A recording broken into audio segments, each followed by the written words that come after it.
बृहस्पति देव की कथा। चने की दाल, मुनक्का, गुड़, दीपक, केले और 1 लोटा हल्दी डालकर यह कथा करें। प्राचीन समय में एक बहुत ही निर्धन ब्राह्मण था। उसकी कोई संतान नहीं थी। ब्राह्मण नित्य पूजा पाठ करता था और स्वभाव से दयालु और धार्मिक विचारों का था। उसकी एक पत्नी थी। वह अपना कोई दान नहीं करती थी और दुखी रहती थी।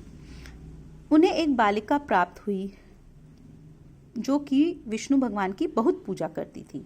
वह बालिका जब भी अपने पाठशाला जाती तो रास्ते में मुट्ठी भर जौ डाल देती और जब वह पाठशाला से वापस आती तो वह जौ स्वर्ण के हो जाते।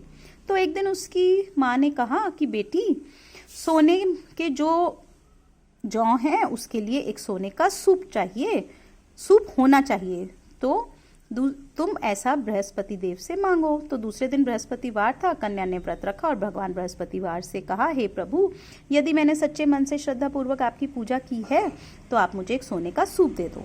बृहस्पति देव ने उसकी प्रार्थना स्वीकार करी और उसे सोने का सूप दे दिया। एक दिन वह कन्या सोने के सूप में जौ साफ कर रही थी। उसी समय अचानक उसके नगर में एक राजकुमार आया।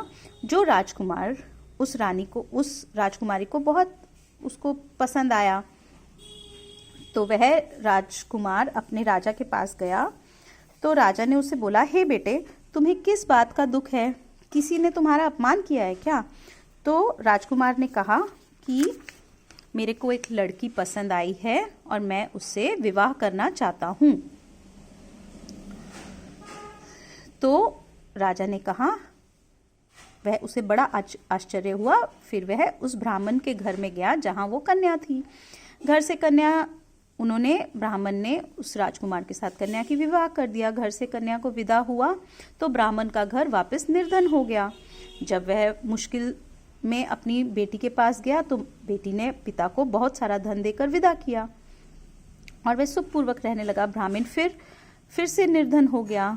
तो पुत्री ने कहा, तुम माँ को अपने साथ लाना और मैं बृहस्पतिवार के दिन दरिद्रता को दूर करने के लिए आपको एक कथा, माँ को अपनी विधि दिखाऊंगी, वीरवार के व्रत की विधि बताऊंगी।